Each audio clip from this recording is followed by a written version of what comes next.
Шпекулација, непроверени информации кои деновиве лиферуваат низ медиумите или станува збор за дипломатски скандал. Веста за професорот Љубомир Фрчковски дека е одбиен од САД како македонски амбасадор во Вашингтон ја стресе македонската политичка сцена. Заев денеска не сакаше да ги коментира овие објави, а додаде и нова шпекулација, за која, како што кажа, слушнал.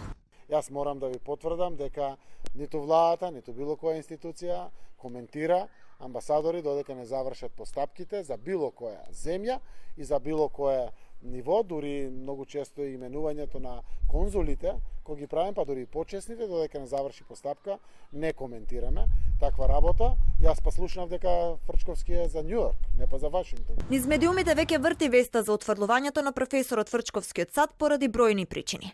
А опозицијската ВМРО ДПМН пак обвинува дека власта направила скандал и ја понижила САД. Државава ја тресе нов скандал, вратен предлогот за Фрчковски за амбасадор во САД поради тепање на жени, нерасветлен атентат врз Глигоров и илустриран Кодош.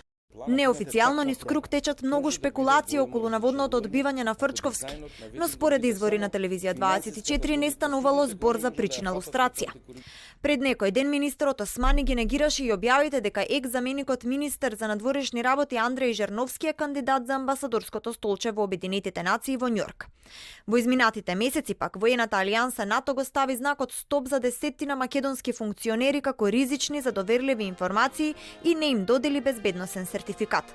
Тогаш директорот на Дирекцијата за безбедност и класифицирани информации Стојан Славески за телевизија 24 изјави дека причините не биле корупција и соработка со странски разузнавачки служби.